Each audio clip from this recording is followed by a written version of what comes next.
Welcome to RTV. నేను మీ గయాజ్ని. కుల మతాలకు అతీతంగా ప్రతి ఏటా నిర్వహించబడే బారా షహీద్ దర్గా రొట్టెల పండుగ ఈ నెల 26వ తేదీ నుంచి ప్రారంభం కానుంది. అయితే ఇప్పటికే ఏర్పాట్లన్నీ పూర్తి చేయడం జరిగింది. అటు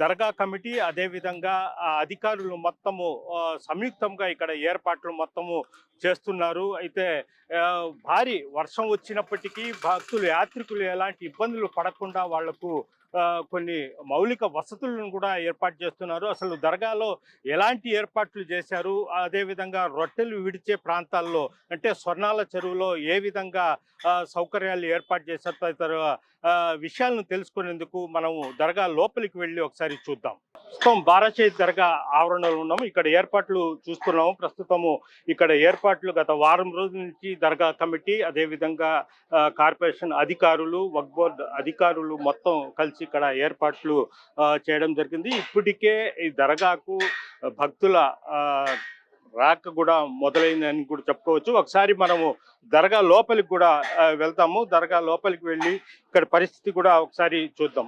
ఇది బారా షహీద్ దర్గా. అంటే ప్రధానంగా ఈ దర్గా బారా షహీద్ దర్గా అనేది ఇదే. ప్రస్తుతం బారా అంటే 12 మంది అంటే అమరులైన సమాధులు. వీళ్ళ అమరులైన వీరు 12 మంది. అంటే బారా అంటే 12, షహీద్ అంటే అమరవీరులు, బారా షహీద్ దర్గాలు అంటే వీళ్ళు 12 మంది అమరులైన వారి సమాధులు. ఇక్కడికే ప్రతి ఏటా బారా షహీద్ దర్గా రొట్టెల పండుగ ఏర్పాటు చేస్తారు. అయితే భక్తులు లక్షలాది మంది ఇక్కడికి రావడం జరుగుతుంది. వీళ్ళను తొలిసారిగా ఇక్కడికి వచ్చి మొక్కుకుంటారు. ఆ తర్వాత రొట్టెలను కూడా స్వర్ణాల చెరువులో వదులుతారు. ప్రస్తుతం మనం చూస్తున్నాము ఈ దర్గా మొత్తము ఇప్పటికే అలంకరిస్తున్నారు. అయితే ఈ నెల 26వ తేదీ నుంచి ఈ దర్గా పండుగ ప్రారంభమవుతుంది. అయితే ఇప్పటి నుంచే ఇక్కడ ఏర్పాట్లు శరవేగంగా ఏర్పాటు చేస్తున్నారు. వక్ఫ్ బోర్డు అధికారులు అదేవిధంగా నగరపాలక సంస్థ అధికారులు, పోలీసులు, దర్గా కమిటీ సంయుక్తంగా ఇక్కడ ఏర్పాటు చేస్తున్నారు.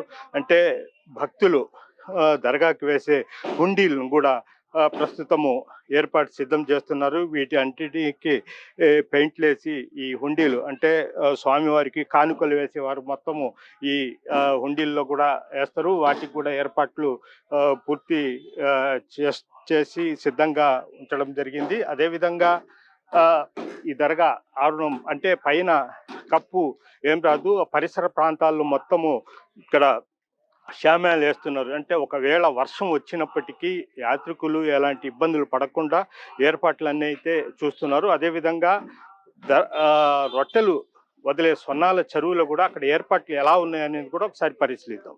బారా షహీద్ దర్గాలోకి వచ్చి భక్తులు అక్కడ మొక్కులు చెల్లించుకున్న తర్వాత సమీపంలోని స్వర్ణాల చెరువులోకి వచ్చి ఈ ప్రాంతంలోనే రొట్టెలను వదులుతారు. అయితే అంటే వాళ్ళు కోరుకున్న రొట్టెలు అంటే సంతానపు రొట్టె, విద్య, అదేవిధంగా సౌభాగ్యం, అదేవిధంగా రకరకాల వాళ్ళ కోరికలు నెరవేరేందుకు ఈ రొట్టెలు ఇస్తారు. ప్రస్తుతం ఇక్కడ లక్షలాది మంది ఈ స్వర్ణాల చెరువు ఘాట్ వద్దకు వస్తుండడంతో ఏర్పాట్లు కట్టుదిట్టంగా చేశారు. అయితే మనం చూస్తున్నాము అంటే 2 చోట్ల బారికేట్లు ఏర్పాటు చేయడం జరిగింది. అక్కడ అపాయము, లోతైన ప్రాంతము, ఈ హద్దులు దాటి లోనికి రాకూడదు, డేంజర్ అని కూడా బోర్డులు కూడా వేసి ఉన్నారు. అంటే అంతవరకు మాత్రమే భక్తులు వెళ్ళి రొట్టెలు వదులుకోవడము లేదంటే స్నానాలు చేయడం జరుగుతుంది.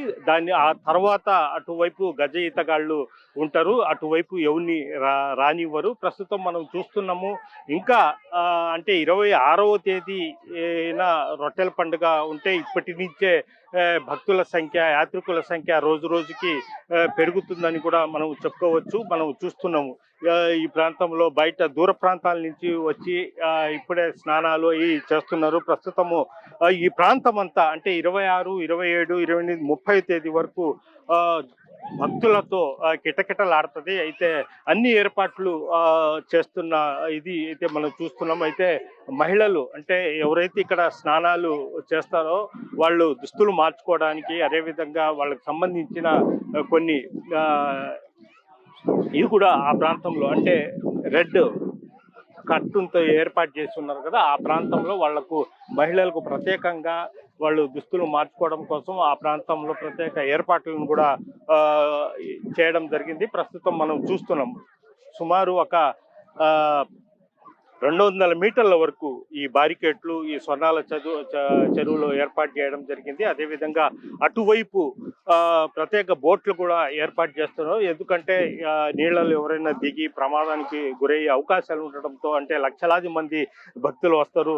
ఎవరైనా అటువైపు లోతు ప్రాంతాలకు పోయి ప్రాణాలకు ఇబ్బంది అయ్యే పరిస్థితి ఉండడంతో గజ ఈతగాళ్లను అదేవిధంగా బోట్లను కూడా ఈ ఏర్పాటు చేస్తారు. అయితే కేవలం ఇక్కడ ఒక 1.5 అడుగు 2 అడుగులు మాత్రమే లోతు ఉన్న ప్రాంతంలో బారికేడ్లు ఏర్పాటు చేశారు. అటు వైపు వెళ్ళనీయకుండా కూడా మొత్తం కట్టుదిట్టమైన ఇది చేయడం జరిగింది. అయితే ఇంకా సోమేశ్వర జలాశయం నుంచి ఈ 26వ తేదీలోపు నీరు వదులుతారు. అయితే ఇక్కడ వరకు నీళ్లు వచ్చే అవకాశాలు ఉన్నాయి. మొత్తం మీద చూసుకుంటే ఏర్పాట్లు శరవేగంగా అయితే ఏర్పాట్లు చేస్తున్నారు. ఈసారి భక్తుల సంఖ్య ఎక్కువగా వచ్చే అవకాశాలు ఉండడంతో వక్ఫ్ బోర్డు అధికారులు దీన్ని దృష్టిలో పెట్టుకొని మౌలిక వసతులను కూడా మరింత కట్టుదిట్టంగా ఎలాంటి ఇబ్బందులు పడకుండా భక్తులు అన్ని ఏర్పాట్లు అయితే చేయడం జరిగింది.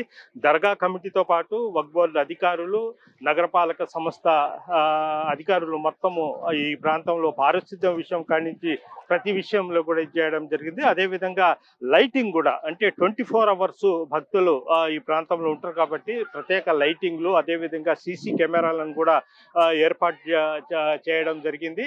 అయితే మొత్తం ఈ ప్రాంతంలో మొత్తం పగలు ఏ విధంగా ఉంటుందో రాత్రిపూట కూడా అదే విధంగా ఉండే విధంగా ప్రత్యేక లైట్లను కూడా ఏర్పాటు చేయడం జరిగింది.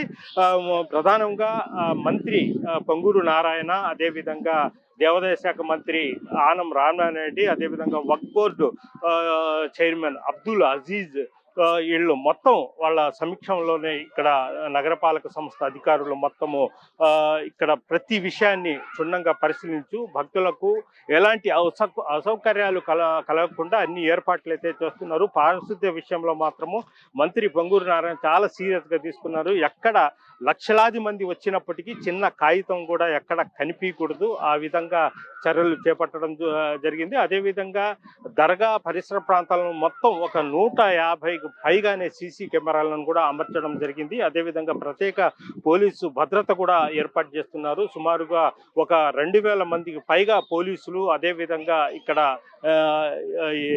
నిఘా ఏర్పాటు చేయడం జరిగింది. అదేవిధంగా ఈ స్వర్ణాల చెరువు అంటే రొట్టెలు వదిలే ప్రాంతాల్లో మాత్రము గజ ఈతగాళ్లను ప్రత్యేక బోట్లను కూడా ఏర్పాటు చేస్తున్న పరిస్థితి అయితే మనము చూస్తున్నాము. ఇప్పటికే భక్తులు వివిధ ప్రాంతాల నుంచి పెద్ద ఎత్తున తరలి వస్తున్నారు. అయితే ప్రపంచంలో ఎక్కడ లేని విధంగా అంటే కుల మతాలకు అతీతంగా నిర్వహించబడే ఈ బారా షహీద్ దర్గా రొట్టెల పండుగ ఈ విధంగా అంటే ఎక్కువగా అంటే కులాలకు మతాలకు తేడా లేకుండా వచ్చి ఇక్కడ దర్శించుకునే ఈ పండుగ నెల్లూరు జిల్లాలోనే అని అనుకోవచ్చు. అయితే ప్రతి ఏటా జరిగే ఈ పండుగ కోసం ప్రత్యేక ఏర్పాట్లు కూడా చేస్తూ ఉంటారు. అదేవిధంగా వర్షం వస్తే ఏదైనా ఇబ్బంది కలుగుతుంది అని కూడా ఏర్పాట్లు అయితే కొన్ని కళ్యాణ మండపాలు కూడా చేయడం జరిగింది. ప్రధానంగా నెల్లూరు రూరల్ ఎమ్మెల్యే కోటంరెడ్డి శ్రీధర్ రెడ్డి సారథ్యంలో, ఎందుకంటే నెల్లూరు రూరల్ లిమిట్స్ లో ఈ బారా షహీద్ దర్గా